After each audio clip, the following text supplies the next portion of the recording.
I know you're gonna dig this.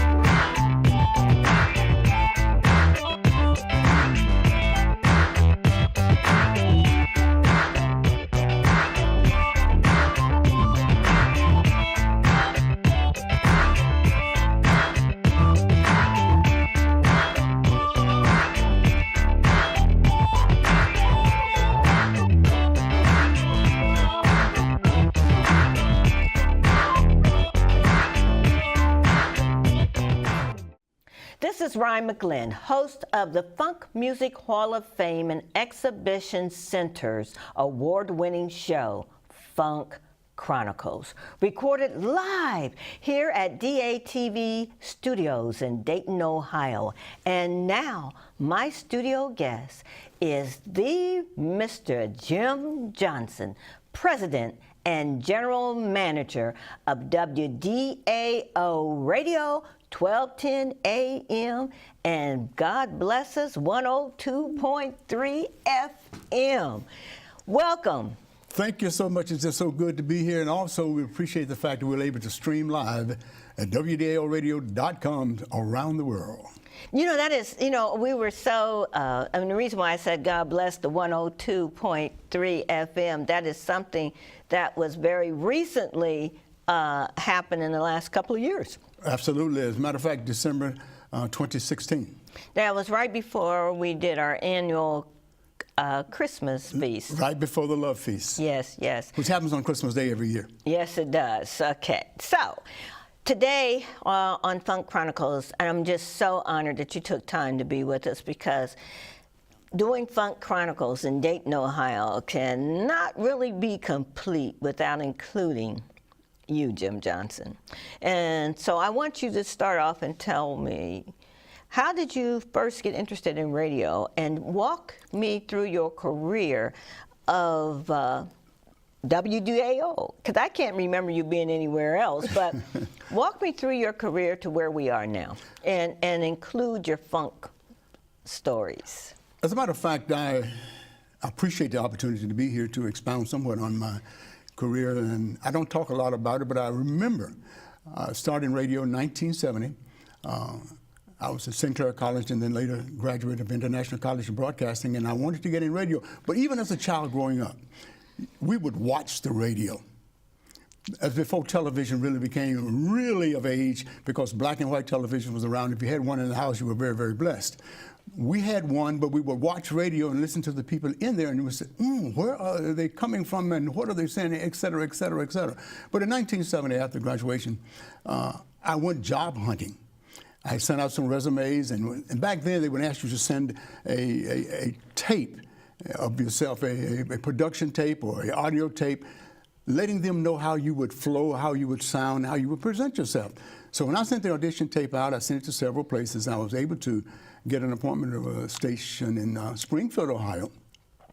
And much like today, my schedule got busy in the icy day, and I was a few minutes late for the interview. And oh, and behold, the young lady wouldn't see me because I was late.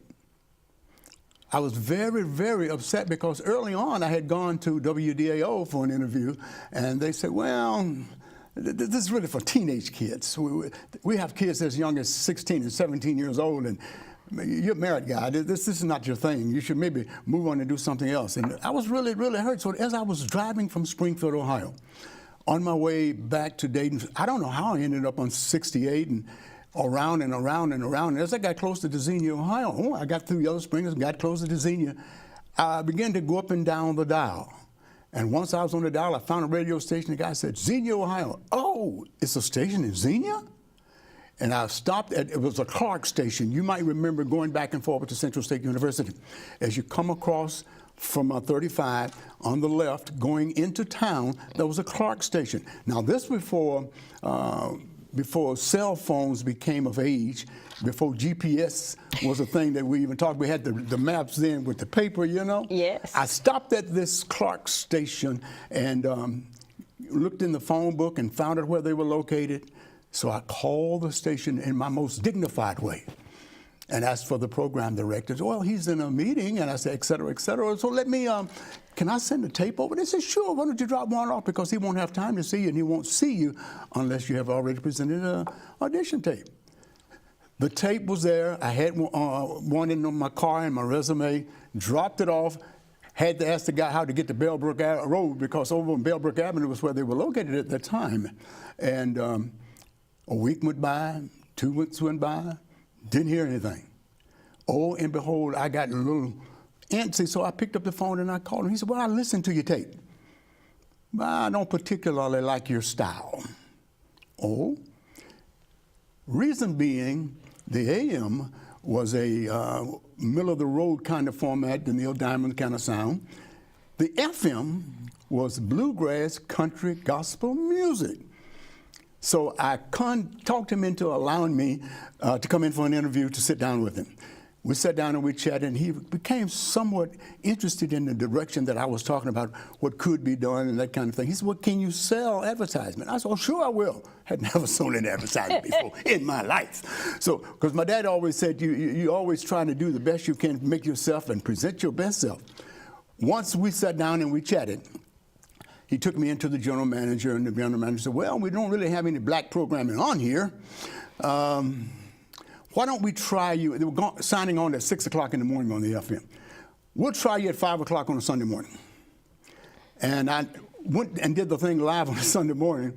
The engineer wasn't real pleased with me because I came out with the Mighty Clouds of Joy and all that, and that didn't fit well with what they had going. He said they were getting phone calls. Well, everybody thought they were signing on at 6 o'clock. How would they go get phone calls at 5 in the morning? And this was another time.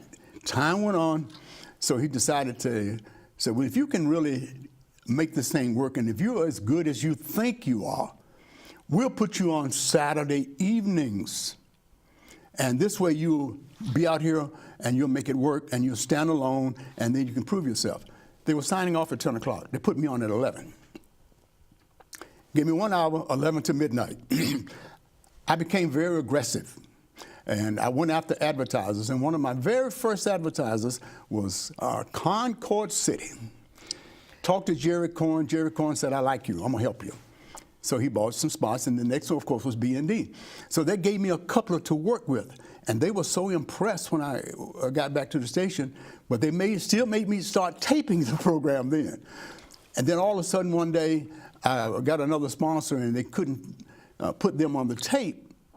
So I talked to them and let me do it live on a Saturday. And the manager said to me, now, somebody needs to be here. I'm not going to be responsible for what happened to you caught out in that parking lot at night. I said, nobody got no business messing with me. I don't bother nobody. But anyway, as we continued, and I think one of the most interesting things happened was when the tornado hit Xenia.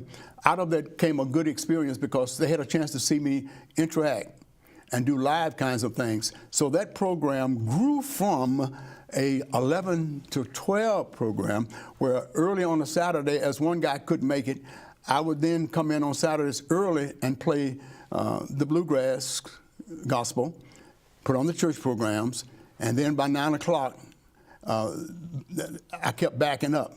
By 9 o'clock, and then I was going from 9 till 11, then 9 to midnight till 9 to 1 a.m. And it became a very, very popular show. So that was a challenge for me.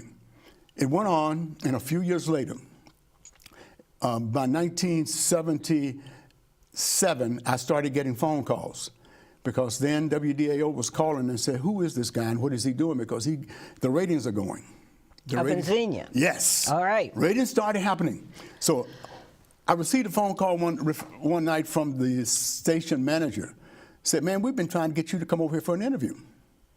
I said, oh? He said, well, at least come in for the interview. So I went to WDAO for the interview, and that was in 1978. Was that when they were on Cincinnati Street? They were on Cincinnati Street then, the 1400 block to be exact. It was interesting because by the time I walked in WDAO, there was an opening. Was a separation for the guy who was doing the gospel show at that time. And they were trying to make a decision how they would move forward. So and behold, some of the announcers was a little uninterested in helping me to get going. So I walked into the studio, and a couple of guys I had helped along the way, using me as a reference as they were getting into the business. Walked in and said, okay, man, here's the control room. Here, as you know, this is on and off switch and blah, blah. So you only know I got a phone call to make. Sunday morning, big audience. And somehow God blessed me to be able to make it work. Because it's in the middle of a political season, and you had to play all the political spots correctly. You make sure that you didn't put back-to-back what shouldn't have been back-to-back, and it worked. And as a result of that, shortly thereafter, the audience began to positively respond to the kinds of things that was happening with the Sunday morning gospel show and the 5 a.m. You remember the 5 a.m. to 6 a.m. days? 5 a.m. till 6. Later, so I remember also that obituaries would be read on Sunday mornings. On Sunday mornings. Absolutely. Now, as a matter of fact, though, it was the obituaries and something else. Real estate, housing listings, and those kinds of things were read on Sunday. And those are all done live. And then there was a Ren's Market with those live commercials on Sunday morning. Most of that stuff wasn't canned, as you know. It was done live. The popularity of the 5 a.m. to 6 a.m. became such there was a community group of people start putting out petitions and stuff and brought in thousands and thousands. They wanted it expanded. So they expanded me from 5 a.m. to 7 a.m. weekdays. And on Saturdays, it was 5 a.m. to 6 a.m. And Sundays, of course, 5 to 1 o'clock. So it was a 7-day thing. But I worked sales in the daytime or after my air shift. And of course, during the other time, would come back and I'd do production and all of that. And I could have left early, but I learned something early on. Daddy said, always prove that nobody can outwork you. They may be smarter than you, but don't let them outwork you. So I would do that. And I worked hard. Saturdays were found out to be one of my best days because I'd go in on Saturday morning at 5 a.m. to 6 a.m. and I'd stick around. And I will never forget one Saturday morning, the phone rang. It was a promoter from Detroit. Had B.B. King and Bobby Bland coming to the Lakeview Palladium. The phone rang on the end. I said, hey, this is George Tuck. I have a promoter here from Detroit and want to talk to somebody about advertisement. Is anybody around? I said, I'm on my way. And those big orders started coming in like that, and it became so impressive that within a year or two, I received the Salesman of the Year and the Employee of the Year. Because bottom line makes a lot of sense. Yeah. So you started at WDAO on Cincinnati Street in 1977? No, 78. 78. And you stayed through?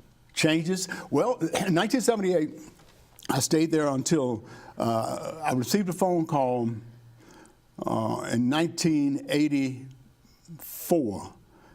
From the president of Wavy Broadcasting. Said, when you get in, I need to speak with you.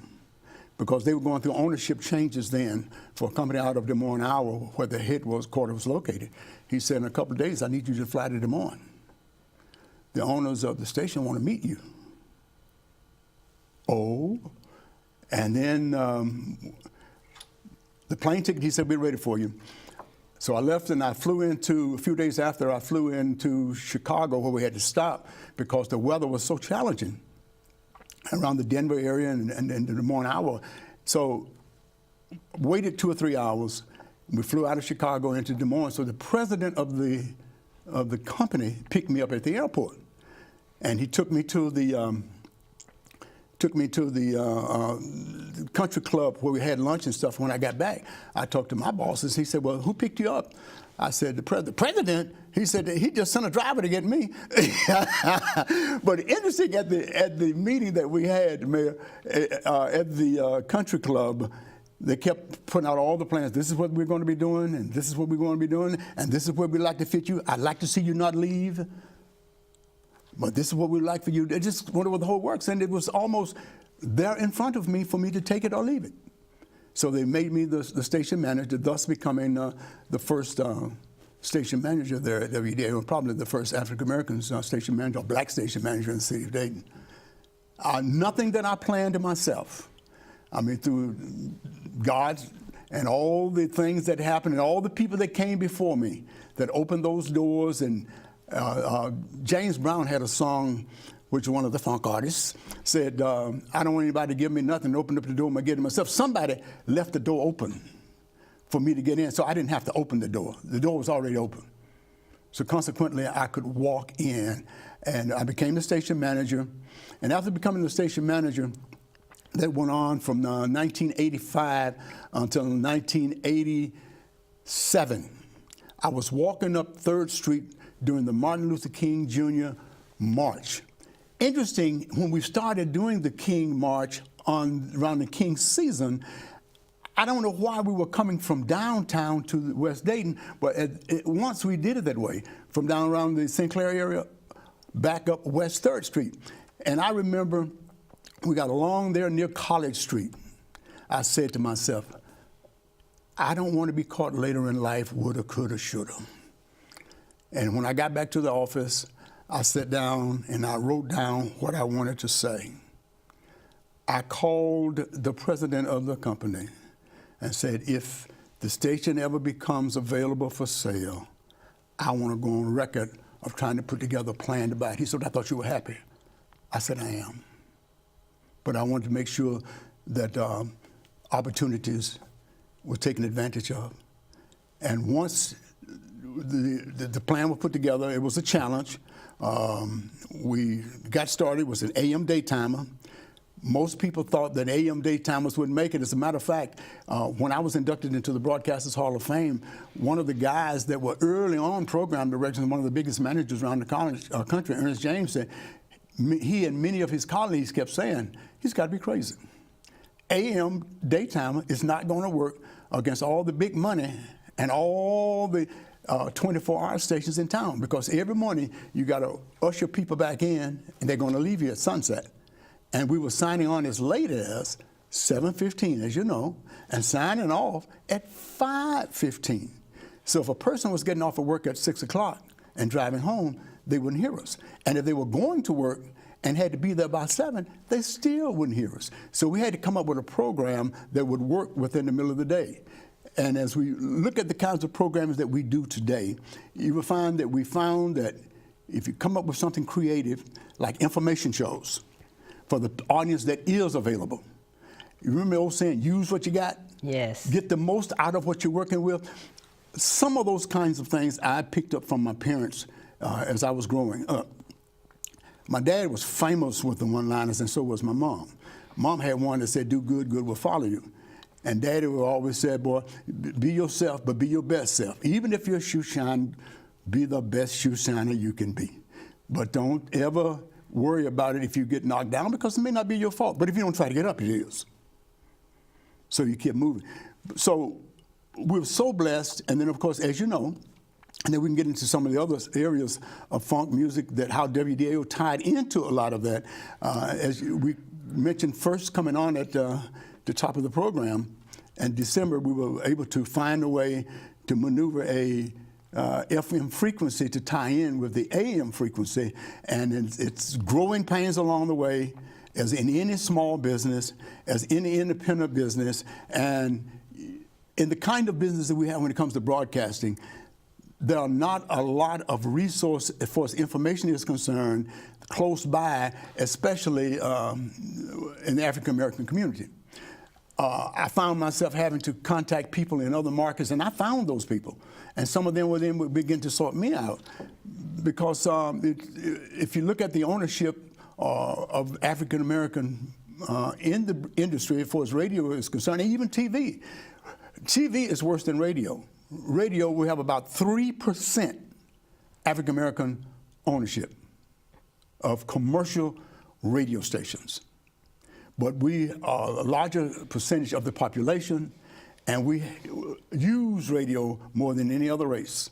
We're more than 60 or 70% users of what we do not have interest in. And put us in a consumer position rather than a management or ownership position. That, you know, that's such interesting to note that 3%. And so that means that, and so when we talk about WDAO, we talk about all the folks that African Americans, DJs, who would have never gotten probably an opportunity. They may have had the voice, and then when they were seeing something happen, that they, even though people thought that, I don't know, you know, we talk about how we look at the radio, and people thought that with hearing an African American voice, you could see it through the radio, but that's not true. I mean, you know, we go back into what, the 50s, when they had white folks playing Amos and Andy. Absolutely. On the radio, and going back into the historic part about blackface. They did those type of things. So, but that leads me up to how the promotions and things like that with the black radio station is so vitally important to the community. I think it's even more important today than it was in yesteryears. I'm saying more important today, because as we look at it, we're able, so many things that affects us, health, all kinds of diseases. We can target those things that targets African Americans, and we can zero in on them. Not that other formats cannot do it, not doing it, but it's important to us. It's important to black ownership and black management when it comes to even the little small fried chicken event that some organization may have. It's important to black radio, even if it's a car wash where they're having a fundraiser for one of the baseball teams or softball teams. All of those little kinds of things that so many would take for granted, it's important to us, and we do it. And we make sure that we're out there, because we have a philosophy that we're in the community for the community. No, I know that the WDAO has been very helpful when they were trying to have urban nights in the Wright Dunbar area. You know, I think sometimes we take African American businesses for granted that of what they actually do give back to a community, and that leads me back to talking about all the starts that people have gotten because of a black radio station, or perceived.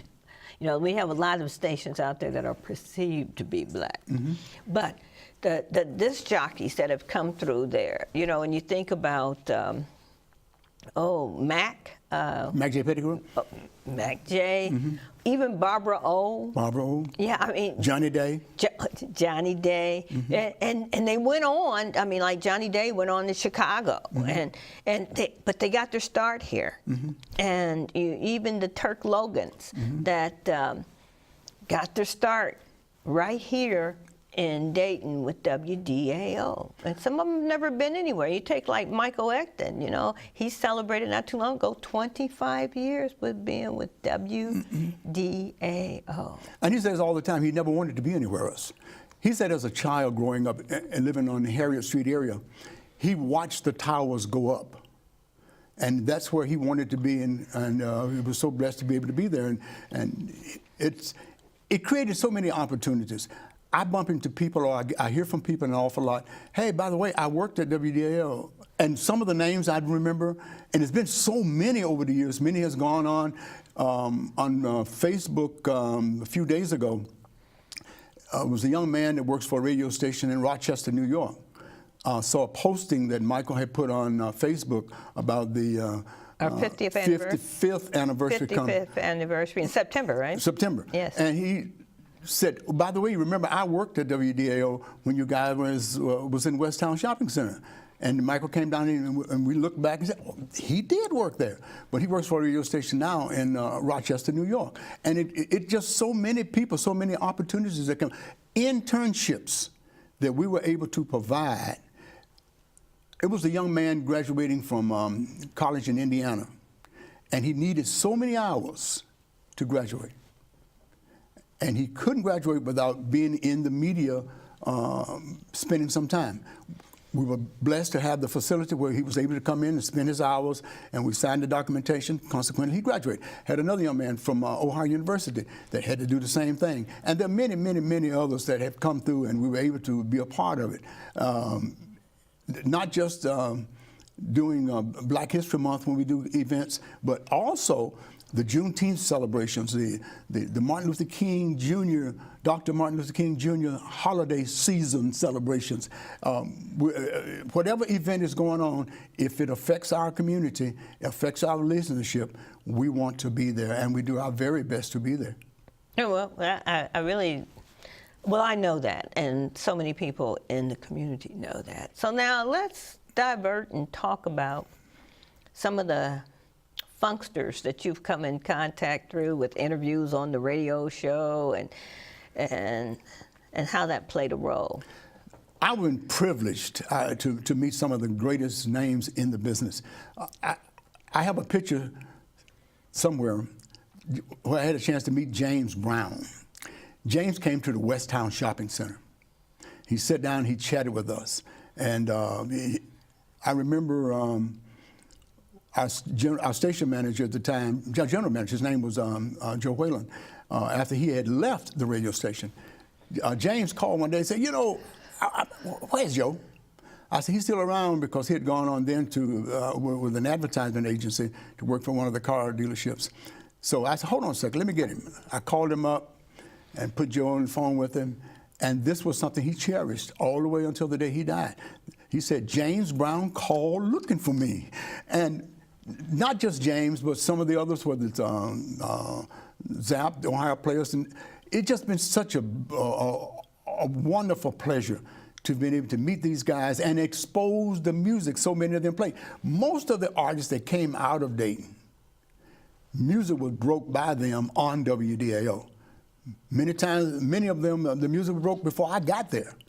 And many of them have had music broken even after I got in there.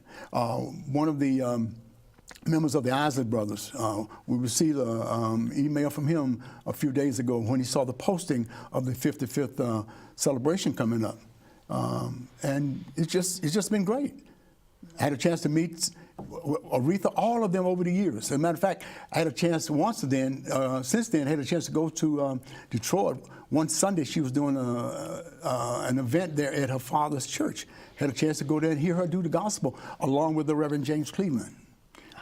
You know, that live CD or an album today that they did called Amazing Grace? Oh, yeah. I have the album.